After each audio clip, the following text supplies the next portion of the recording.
Good morning বন্ধুরা, তোমরা সবাই কেমন আছো? আমরা ভালোই আছি। তো আজকেও একটি মিনি ব্লগ নিয়ে তোমাদের সামনে হাজির হয়ে গেলাম। তো তোমাদের দাদাভাই গেছিলো মাংস আনতে, তো মাংস নিয়ে যে বাড়ি ফিরছে। মাংস নিয়ে আসছে মাংস।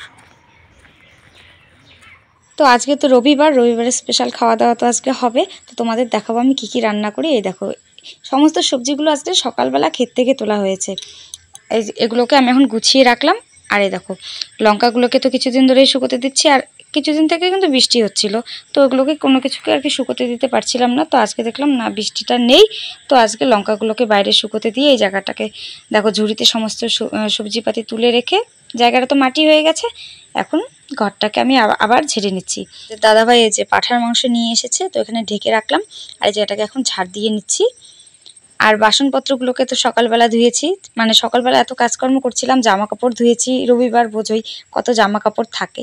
তো জামা কাপড়গুলো ধুয়ে রোদে শুকোতে দিয়েছি, বাসনপত্রগুলো তখন আর কি সাজানোর টাইম পাইনি। তো এখন বাসনপত্রগুলোকে সাজিয়ে নিলাম। তো এখন কাটবো সবজি। তো এদিকে বেগুন, আজকে করব বেগুন ভাজা, বরবটি ভাজা, আর হচ্ছে মাংস। তারপরে বাবা মাছ এনেছে, মাছ দেবে, তো মাছের আজকে ভাজা করব। মাছের ভাজা করে এই যে বেগুন, আলু বেগুন দিয়ে একটা সবজি করব। তো দেখো গরম পড়েছে, আর এদিকে আইসক্রিমের দোকানটা যাচ্ছে। তো বাবা আইসক্রিমের দোকানটাকে থামিয়েছে, তোমাদের দাদাভাই গিয়ে এখন আইসক্রিম নিয়ে এই যে চলে এসেছে। মাকে একটা দিয়েছে, এবার আমি তো মশলাপাতি বাটছিলাম, তো আমারটাই আমি একটু রেখে দেব, তারপরে খাবো। তো এই যে তোমাদের দাদাভাই এখন আমার জন্য এসে পড়েছে, বলছিল তাড়াতাড়ি আগে খেয়ে নাও, পরে কাজ করো। তো ওই যে অর্ধেক মশলাপাতি বেটেই চলে এসেছি আইসক্রিমটাকে খেতে। তাও দেখো অনেকটাই গলে গেছিলো, তো আইসক্রিমটা খেয়ে বেশ মনটাও ভরে গেল, আর এতটা গরম লাগছিল, বেশ আরামও হয়ে গেল। তো আইসক্রিম খাওয়ার পরে যে আবার মশলাপাতি বাটতে বসে গেছি। তো মশলাপাতি বেটে একদম রান্নাঘরে চলে এসেছি। এখানে দেখো মাংস ধুয়ে নিয়ে এসেছি, আর এই যে সমস্ত সবজিপাতিগুলোকে ধুয়ে একবারে রেডি করে রান্নাঘরে চলে এসেছি। নাহলে কী হয় বলো তো, একটা রান্না করতে করতে আবার সবজি কাটতে হয়, এই ধরো লঙ্কা আনতে হয়, লঙ্কা বাটা করতে হয়। তো একবারে সমস্ত কিছু যদি আর কি হাতের সামনে গুছিয়ে নিই, তাহলে আমার রান্না করতে সুবিধা হয়। তো এদিকে হচ্ছে দুটো কড়াই আজকে বসিয়ে নিলাম, কারণ অনেকটাই দেরি হয়ে গেছে আর খিদেও পেয়ে গেছে।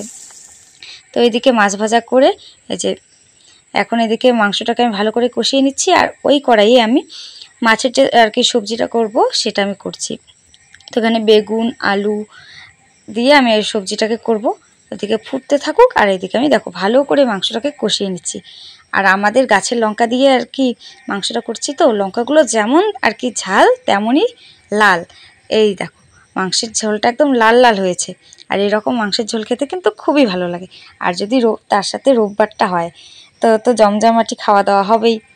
বাঙালি মানে তো এই দেখো মাছ মাংস থাকবেই, রোববার স্পেশাল খাওয়া দাওয়া আর যাকে বলে। তো এই দেখো তোমাদের সাথে কথা বলতে বলতে আমার কিন্তু রান্না বান্না সব শেষ। এই যে লাল লাল ঝোল আমি এখন নামিয়ে নিচ্ছি। ঠিক আছে বন্ধুরা, এখানেই রাখছি। ভিডিওটি কেমন লাগলো অবশ্যই কমেন্টে জানিও। টাটা।